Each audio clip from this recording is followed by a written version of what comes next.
The Anderson family's annual business meeting always felt more like a public execution. This year I sat at the far end of the mahogany conference table in their prestigious downtown office, watching them sharpen their knives. Uncle Richard, CEO of Anderson Industries, stood at the head of the table in his bespoke suit, radiating the same smug authority he'd wielded my entire life. "Another record year," he announced, though I knew the real numbers told a different story. My cousin Michael, chief financial officer despite his only qualification being his last name, smirked in my direction. "Some of us understand business," he stage whispered, "while others waste time with their innovative ideas." I straightened my simple black blazer, bought off the rack, a fact my aunt never failed to mention. Next to my relatives in their designer clothes and flashy jewelry, I looked like an outsider. Exactly how they wanted me to feel. The merger agreement sat in my briefcase like a loaded gun. They had no idea I was about to pull the trigger. "Now," Uncle Richard continued, "let's address the elephant in the room. Our family's disappointment." All eyes turned to me. The black sheep. The embarrassment. The one who'd walked away from the family business 5 years ago to start my own company. "Julia," my uncle's voice dripped with fake concern, "would you like to explain to everyone why you're still clinging to your failing startup instead of accepting the position we offered?" I thought back to that position. A junior role under my younger cousin, designed to humiliate me into compliance. They'd expected me to break, to come crawling back after my company failed. Instead, I'd built an empire they didn't even know existed. "Actually, Uncle Richard," I kept my voice calm, professional, "Nova Dynamics is doing quite well." Laughter rippled around the table. My cousin Amanda, head of marketing solely because of her father's position, rolled her eyes. "Oh yes, your little tech company. How many employees do you have now?" 5. If they'd bothered to read any business news in the past 3 years, they'd know exactly how many employees I had. But the Andersons only saw what they wanted to see. "Nova Dynamics is growing," I replied simply. "Growing?" Uncle Richard scoffed. "Let's be honest, Julia. You're the family embarrassment. Your father, my poor brother, would be ashamed if he could see you now." My father. The only Anderson who'd ever supported my vision, who'd believed in me until cancer took him too soon. They'd used his death as an opportunity to try to force me back into the fold, claiming he would have wanted me to join the family. They didn't know he'd left me his shares in Anderson Industries. Shares I'd used as a foundation to build something bigger than they could imagine. "Speaking of business," Uncle Richard's voice cut through my thoughts, "we should discuss the Wellington merger." Ah yes. The merger they thought would save them. Anderson Industries was bleeding money, losing market share to more innovative competitors. The Wellington deal was their last hope. "The papers will be signed next week," Michael announced proudly. "Wellington Technologies will bring us into the modern age." I checked my watch. Right on schedule. "About that merger," I said, opening my briefcase. "There's something you should know." Uncle Richard waved his hand dismissively. "Julia, please. This is far beyond your understanding." "Is it?" I placed a folder on the table. "Because I think you might want to see these documents." "What is this?" Michael reached for the folder, but I held up my hand. "First, let me tell you a story." I stood up slowly, commanding attention for the first time in that room. 5 years ago, I came to you with a proposal to modernize Anderson Industries. To embrace digital transformation before it was too late. You laughed me out of this room. "That ridiculous plan would have bankrupted us," Uncle Richard snapped. "No," I corrected him. "Your refusal to change is what's bankrupting you now. Your quarterly reports show a 60% drop in revenue. Your market share has fallen to less than 10%. The only thing keeping you afloat is the Wellington merger." The room temperature seemed to drop. Board members shifted uncomfortably in their seats. "And how would you know our quarterly numbers?" Michael demanded. "As I've been watching. Building. Preparing." I opened the folder. Nova Dynamics isn't just a tech company. It's a conglomerate that owns 30% of your competitors. And as of last week, we own controlling interest in Wellington Technologies. The silence that followed was deafening. That's impossible," Uncle Richard stammered. "Is it?" I smiled. "Check the merger agreement Wellington sent over. Look at the parent company's name. Michael frantically flipped through his papers, his face going pale. Nova Holdings. My holding company, I confirmed. The same one that's been buying Anderson Industries stock through shell corporations for the past 3 years. Amanda's designer purse slipped from her lap. But that would mean that your savior, your last hope for survival, is actually the cousin you've spent years mocking? I spread more documents across the table. The merger is still happening. But not the way you planned. Uncle Richard's hands trembled as he read the papers. These terms are non-negotiable, I finished. Nova Dynamics will acquire Anderson Industries at 20 cents on the dollar. All current management will be replaced. The company will be restructured according to the same modernization plan you rejected 5 years ago. You can't do this, Michael protested, but his voice lacked conviction. I already have. I pressed a button on my phone. Sarah, send in the Wellington team.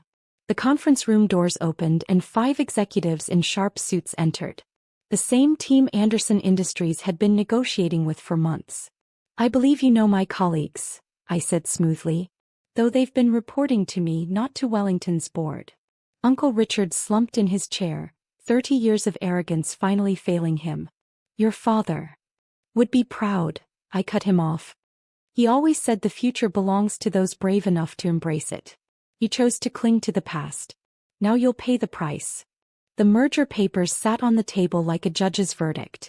5 years of dismissal, mockery, and condescension had led to this moment. And I was just getting started. This is blackmail, Uncle Richard finally managed, his face flushed with anger and humiliation. No, I corrected him calmly. This is business. The kind of business you taught me. Take no prisoners, show no mercy. I just execute it better than you do. The Wellington executives were already distributing transition documents. My cousin Michael flipped through them frantically, his CFO credentials suddenly worthless. 30% workforce reduction, he read aloud, voice cracking. Complete digital transformation. Restructuring of all departments. Everything I proposed 5 years ago, I confirmed. The changes you said would destroy the company? They're happening anyway. Just at a much higher cost to you. Amanda stood up abruptly. I quit.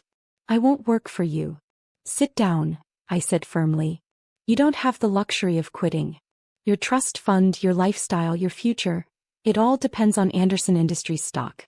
Stock that's worth pennies without this merger.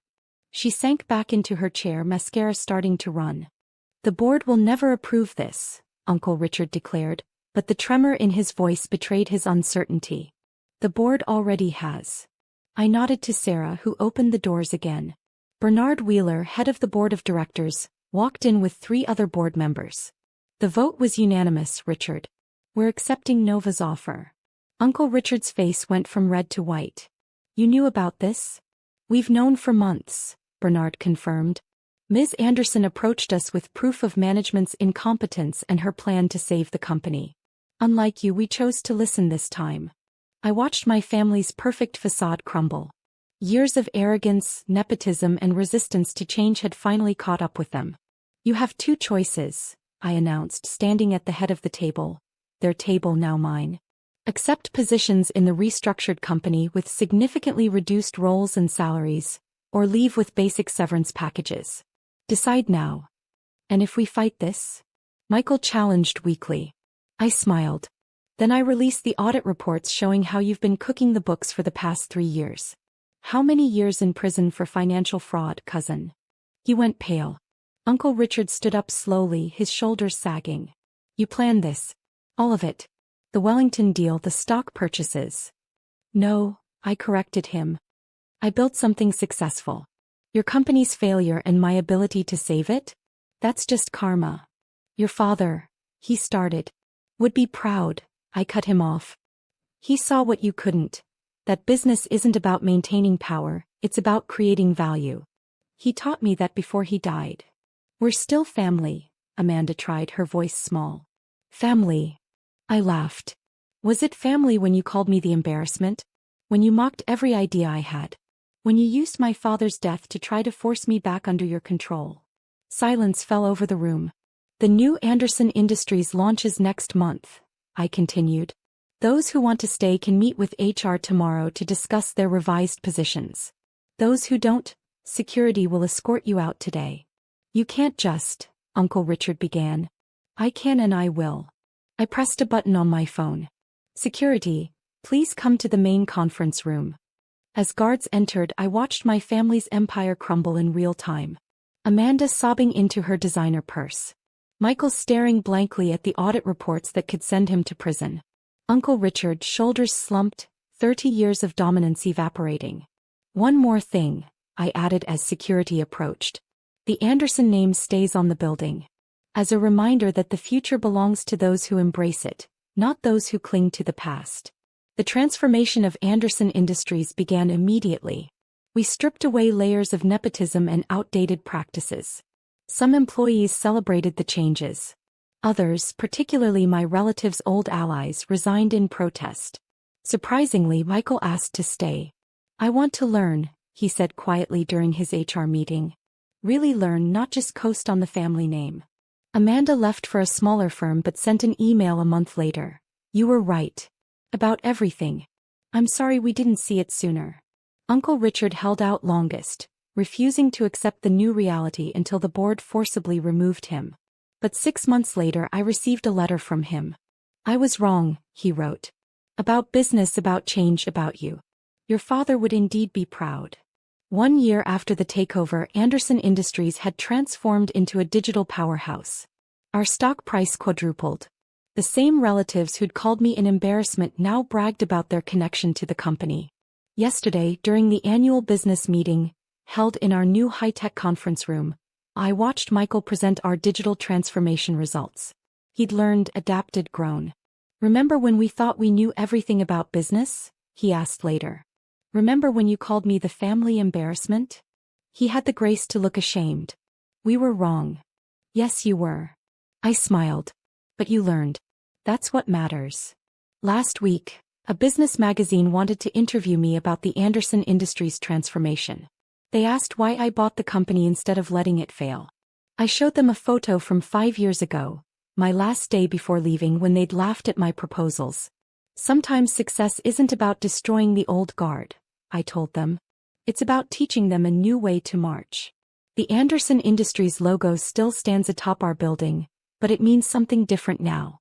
Something my father would have been proud of. Something worth building. Sometimes the best revenge isn't watching them fail. It's making them succeed on your terms. And sometimes, just sometimes, being the black sheep means leading the flock in a new direction.